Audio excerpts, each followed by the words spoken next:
સુરતના કામરેજ વિસ્તારમાં રહેતી 12 વર્ષની બાળકી પર માતાના મિત્રએ જ દુષ્કર્મ ગુજાર્યું હતું તેમજ પોતાના 62 વર્ષના મિત્રના હવાલે પણ કરી હતી, જેથી કાપોદ્રા પોલીસે બાળકીની માતાની ફરિયાદના આધારે બંને વિરુદ્ધ દુષ્કર્મ અને એટ્રોસિટી એક્ટનો ગુનો નોંધી ધરપકડ કરી હતી. બાળકીને હાલ 5 માસનો ગર્ભ હોય પોલીસે તેના ગર્ભસ્થ બાળકનો પિતા કોણ છે તે જાણવા માટે પણ DNA ટેસ્ટ કરાવ્યા છે.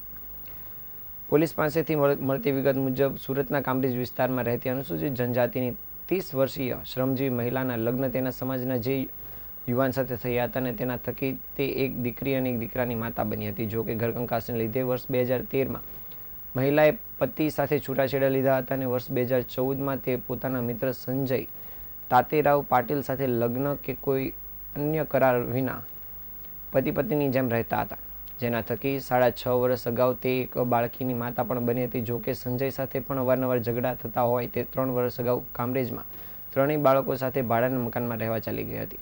સંજય ભલે તેનાથી અલગ રહેતો હોય પણ 3 બાળકો તેને પપ્પા કહીને બોલાવતા હોય તે અવારનવાર બાળકોને મળવા આવતો હતો અને રજાના દિવસે બાળકોને ફરવા અને પોતાના ઘરે પણ લઈ જતો હતો. દરમિયાન 2 દિવસ અગાઉ મહિલાની ધોરણ 7માં અભ્યાસ કરતી સૌથી મોટી 12 વર્ષીય દીકરીએ પેટમાં દુખાવાની ફરિયાદ કરતાં તેણે ડૉક્ટરને બતાવી સોનોગ્રાફી કરાવી તો તેને 5 માસનો ગર્ભ હોવાની જાણ કરી હતી.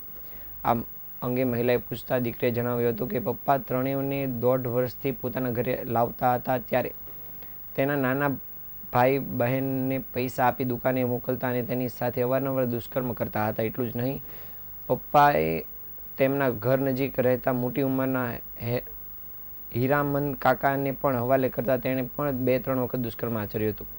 પપ્પાએ તેની ધમકી આપી હતી કે આ વાત તું મમ્મીને કહીશ તો હું તને મારી નાખીશ જેવી ધમકીના કારણે બાળકી ચૂપ રહી હતી.